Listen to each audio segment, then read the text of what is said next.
हिसार जिला परिषद चेयरमैन की कुर्सी को खतरा होगा और खतरा इसलिए भी होगा क्योंकि जरूरत से ज्यादा पार्षद उनके खिलाफ हैं और बीजेपी को इस पे ऐतराज भी नहीं है। जेजेपी, कांग्रेस और बीजेपी एक सुर में हो गए हैं, यानी कि जेजेपी के नेता भी कह रहे हैं कि बीजेपी जैसा चाहेगी वैसा अगला चेयरमैन बना देंगे।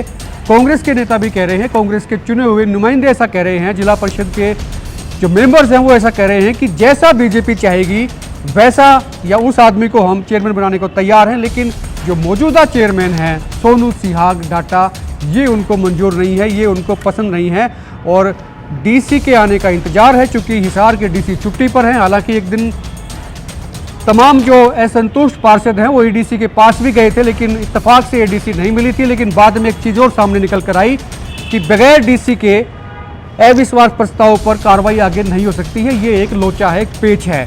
मेरे साथ सुरेंद्र नैन हैं, जाने माने जर्नलिस्ट, इस पर चर्चा करेंगे। नैन साहब, हिसार की राजनीति अब गर्माहट के साथ में निकल कर आ रही है। अविश्वास प्रस्ताव लाने की पूरी तैयारी है जिला परिषद के चेयरमैन सोनू डाटा के खिलाफ और बीजेपी कम से कम इस वक्त कंफर्ट जोन में है। बेशक वो बीजेपी के कहे जाते हैं कि बीजेपी के ही चेयरमैन है सोनू डाटा, लेकिन उनको हटाने वाले लोग भी बीजेपी के भी हैं, जेजेपी के भी हैं, कांग्रेस के भी हैं। लेकिन बीजेपी के लिए अच्छी बात यह है कि तमाम लोग बीजेपी के गुण गा रहे हैं। कैसे देखते हैं? बिल्कुल आप ठीक कह रहे हैं सर्वेश जी। और ये जो जद्दोजहद है ये बड़े लंबे समय से चल रही थी। हालांकि बीच में लोकसभा चुनाव भी आए, विधानसभा चुनाव भी आए और हम हिसार के अलावा अन्य जिलों की बात भी करें आसपास, वहाँ भी ये चीज़ें हुई हैं। बहुत जगह चेयरमैन बदले जा चुके हैं और बहुत जगह चेयरमैन बदलने की कवायद चल रही है। ज़्यादा हिसार का आपने जिक्र किया, देखिए पूरे हरियाणा में हम जिलों की बात करें और जिला परिषद की बात करें तो हिसार जो है वो सबसे बड़ा है जिला परिषद चेयरमैन के हिसाब से। यहाँ पर 30 जो है पार्षद वो चुने जाते हैं। और जहाँ तक आपने चेयरमैन का जिक्र किया सोनू सिहाग डाटा,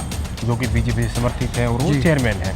लेकिन जिस तरीके से बहुत सारे ऐसे पार्षद हैं जिन्होंने कहीं ना कहीं असंतुष्टि जताई है और इवन मैं आपको याद कराना चाहूँगा चेयरमैन बनने के करीब 5 या 6 महीने बाद ही बीजेपी के जो पार्षद थे संत जी, महंत जी, दर्शन गिरी है शायद उनका नाम, बिल्कुल, तो वो भी धरने पर बैठ गए थे जिला परिषद के ऑफिस में। तो कहीं न कहीं काफी दिन तक धरना चला और उनको कहीं न कहीं आश्वासन। अच्छा, इसमें ये भी चीज आई है नैन साहब कि शुरू में बीजेपी को ऐसा लगता था कि सोनू सिहाग डाटा उनकी पार्टी की नुमाइंदगी करते हैं, कि ये उनके ऊपर ठप्पा है कि वो बीजेपी के चेयरमैन है, ये हट जाएंगे तो बीजेपी की तौहीन हो सकती है। लेकिन पिछले दिनों जो तमाम पार्षद इन्होंने कहा कि भाई बीजेपी जैसा चाहेगी वैसा बना ले, लेकिन इसको हटा ले, काम नहीं हो रहे हैं, नाराज बहुत है, इससे बीजेपी की भी मिट्टी पलीत हो रही है। आपने देखा चुनाव में, नारनूल का चुनाव था, डाटा से भी हार जाती है बीजेपी, कैप्टन अभिमन्यु हार जाते हैं। कुल मिला के बीजेपी को फायदा नहीं हो रहा था उनका। अब इस चीज को लेके बीजेपी कैसे सोचती है या बीजेपी क्या करेगी? देखिए बीजेपी के पाले में गेंद है और जैसा आपने बताया ना बहुत ही टेक्निकल बात है, क्योंकि चाहे पहले जो जेजेपी के पार्षद बने थे, चाहे वो हो या कांग्रेस विचारधारा के हो या फिर बीजेपी के हो, यानी कि सारे के सारे जो अलग अलग विचारधाराओं के पार्षद हैं वो एक बात तो कहीं ना कहीं साफ तौर पर पार्षद कह रहे हैं कि बीजेपी अपना यहाँ कमल खिला ले, बीजेपी अपना जिसको चाहे पार्षद को जो है चेयरमैन बना ले।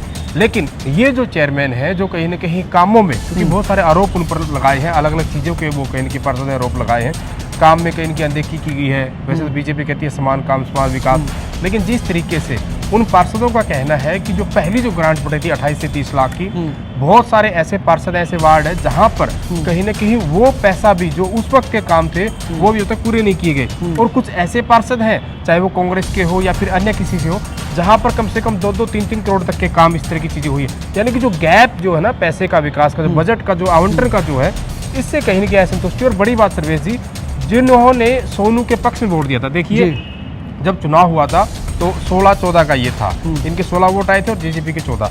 तो कहीं ना कहीं होना ये चाहिए था कि जैसे आपने बताया भी तीसरी बार फिर सरकार आ गई है केंद्र में भी और हरियाणा में भी, तो आप तो बड़े धरने से चलाइए अपनी चेयरमैनी। लेकिन होता क्या है कि जो 16 लोग आपके साथ थे, आज कहीं ना कहीं 23 लोग आपके खिलाफ हो गए हैं। यानी कि जहां आपको चेयरमैन की कुर्सी सजाकर आपको दी गई थी, तो ऐसा आखिर आपकी कार्यप्रणाली, कार्यशैली कुछ तो रही होगी।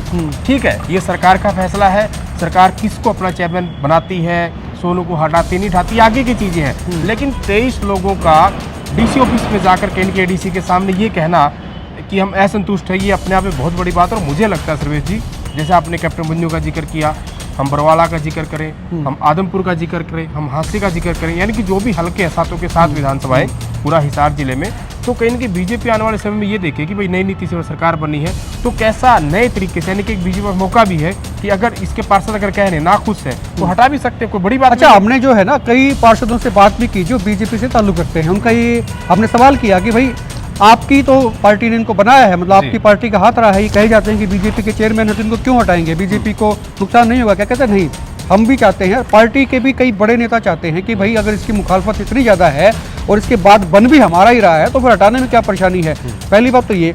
दूसरी बात, सोनू सियाग के खिलाफ अविश्वास प्रस्ताव अगर लाया जाता है, अगर इसलिए क्योंकि अब इंतजार है जब डीसी आएंगे तो फिर ये लेके आएंगे, तो उसके बाद भी बात करेंगे आने के बाद में क्या होता है। लाया जाता है तो वो भी अपने पत्ते खेलेंगे, निकालेंगे। बिल्कुल। उनको बैकअप कौन दे रहा है? बीजेपी में ऐसे कौन से नेता हैं जो सोनू सियाग डाटा को बैकअप देते हैं या बैकअप उनसे उनको मिल सकता है? देखिए, आप ठीक कह रहे हैं। जहाँ तक पार्षदों की बात है ना, जो ये 20 से ज़्यादा इनकी संख्या है, यानी कि 21 या 22 या 23 जितने भी पार्षद हैं जो कहीं न कहीं असंतुष्ट है, यानी कि नाखुश है चेयरमैन से, ये जितने भी बीजेपी के जो नेता हैं, मैं हिसार की बात कर रहा हूँ, मंत्री हैं, पूर्व मंत्री है, विधायक है, उन सब के पास ये गए हैं और इन सभी पार्षदों ने कहीं ना कहीं अपनी बातें बताई पर दुख बताया। बहुत सारी चीज़ें हैं और देखिए, पैसे के अंदर, चुनाव के अंदर पैसा वगैरह सब लगता है, ये सारी चीज़ें हैं। पार्षदों का जहाँ ये आरोप है कि काम में कहीं न कहीं अनदेखी की जा रही है, जो बजट का जो आवंटन था उसमें बहुत सारा जो है ना कहीं गैप एक बहुत ज़्यादा रखा जा रहा है कि सबको बराबर उनका जो पैसा वो बांटने को कहीं बांट कर नहीं दे रहे। लेकिन बड़ा आरोप क्या है, कुछ पार्षदों ने, ये बार बार मैं आपको आज इसलिए कह रहा हूँ कि जिन पार्षदों ने उस वक्त सोनू के पक्ष में मतदान किया था, वही पार्षद कहीं न कहीं बहुत जगह ये बात कहते हैं कि जब उनको काम के लिए बोला जाता है कि हमारे काम नहीं हो रहे, हमने आपको वोट दिया था, तो कहीं न कहीं इस तरीके की बात उनकी तरफ से कहेगी कि अगर वोट किया तो आपको पैसा भी मिला था। मुझे लगता है राजनीति के अंदर इस तरह की चीज़ों से बचना चाहिए, क्योंकि देखिए, चाहे पहले क्या होता है सर्वेश जी, आया राम गया राम की राजनीति है ना, उस वक्त कैसे विधायक तोड़ के लड़े, रातों रात सरकारें, वो चीज़ें होती थी। बिल्कुल, बिल्कुल। और वो छोटे चुनाव में भी चीज़ें होती हैं। ये कोई, मैं एक पार्टी की बात नहीं कर रहा, सभी पार्टियां करती हैं, यानी कि साम दाम दंड भेद जैसे जैसे करना करें। क्योंकि जब वो चेयरमैन बना था, उसकी नींव अगर आप देखेंगे, वैसे जो पॉलिटिकल लोग हैं ना, इस मुहावरे को ज़्यादा प्रयोग करते हैं कि कहीं की ईंट कहीं का रोड़ा, भानुमति ने कुनबा जोड़ा। उस वक्त रणजीत चौटाला जो थे, निर्दलीय विधायक थे, मंत्री भी थे, वो कहीं न कहीं सेतु बनने का काम किया। कांग्रेस से बात की, भूपेंद्र सिंह हुड्डा से बात की, यहाँ के जो उनके नेता धर्मवीर गोयल, तो सारी की सारी सारे एक मिल गए थे, एक मिल अब गए, सारे उसको हटाने में हैं। पार्षद बना, चेयरमैन बना बीजेपी का। अब कहीं न कहीं वही जो लोग हैं वही उसके खिलाफ है, क्योंकि जेजेपी में बिखराव हो गया। बहुत सारे जेजेपी के पार्षदों ने जो है कांग्रेस ज्वाइन कर ली।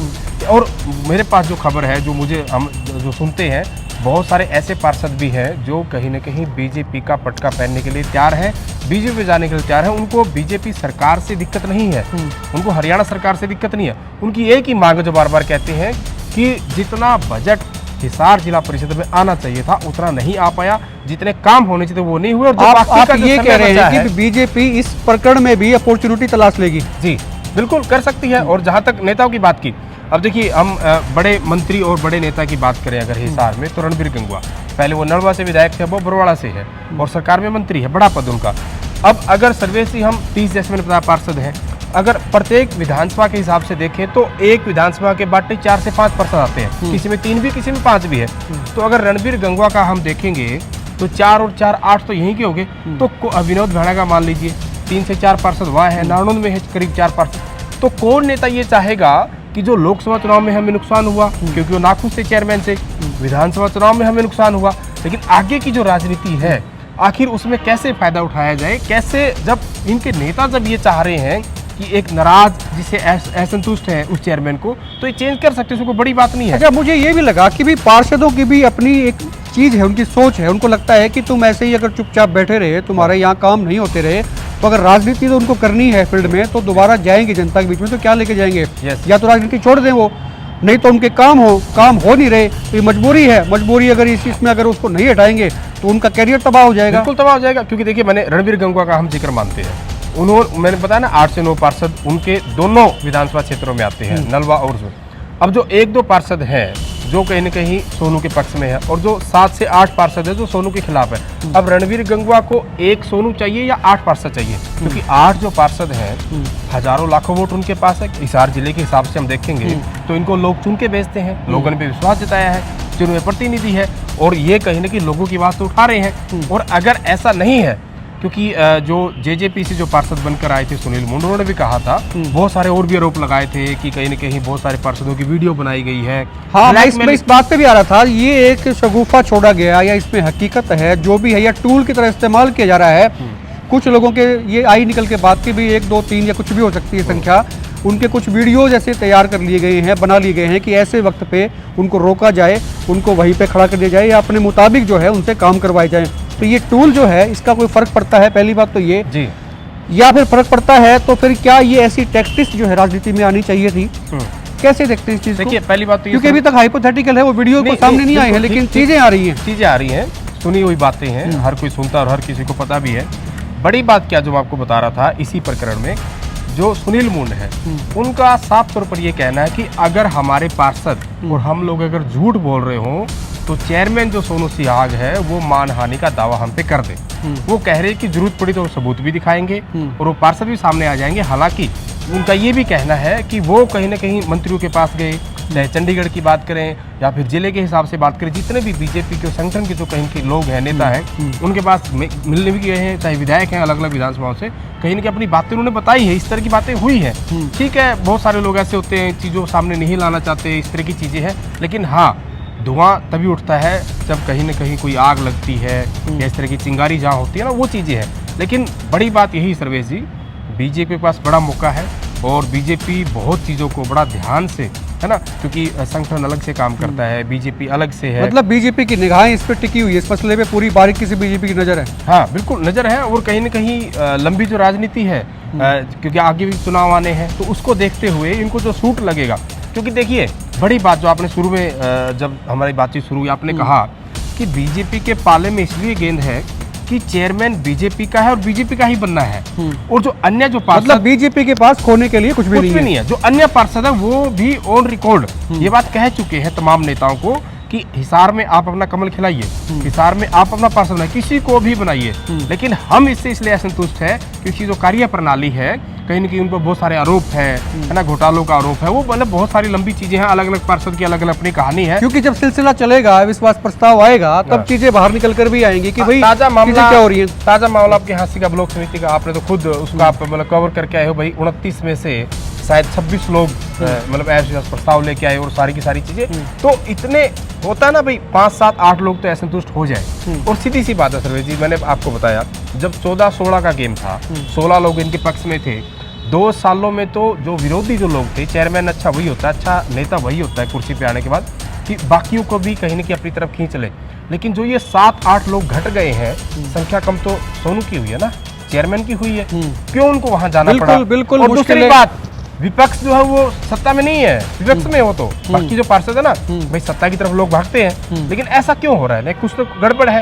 अब सोनू चेयरमैन जो है वो कहीं ना कहीं इस बात पर मतलब किस तरीके से इसको देखते हैं, बहुत तरह की मीटिंगें चलती हैं, इधर की मीटिंगें चलती हैं, उधर की मीटिंगें चलती हैं, लेकिन गेंद जो है सरकार के पाले में है। बिल्कुल मुश्किलें जो है सोनू सिहाग के लिए बढ़ सकती हैं। इनफैक्ट कि जब डीसी आएंगे, जिला उपायुक्त आएंगे, तो अविश्वास प्रस्ताव जो है उनको सौंपा जा सकता है। और ये सर्दियां जो हैं अभी आने वाली हैं, ये सर्दियां सोनू सिहाग के लिए कैसी साबित होंगी, कैसी गुजरेंगी, ये कमेंट करके आप बताइएगा। लेकिन जैसे जैसे इस चीज़ में, इस खेल में स्टेप बाय स्टेप पार्षद जाएंगे आगे, अविश्वास प्रस्ताव लाएंगे, और उसके बाद क्या क्या चीज़ें जैसे जैसे होती हैं, तमाम चीज़ों के साथ में हम आपके सामने पेश होते रहेंगे। खबरें आप तक पहुँचती रहेंगी। आप देखते रहें एकमत पोस्ट और भारत पोस्ट। मेरे साथ सुरेंद्र नैन थे। नमस्कार।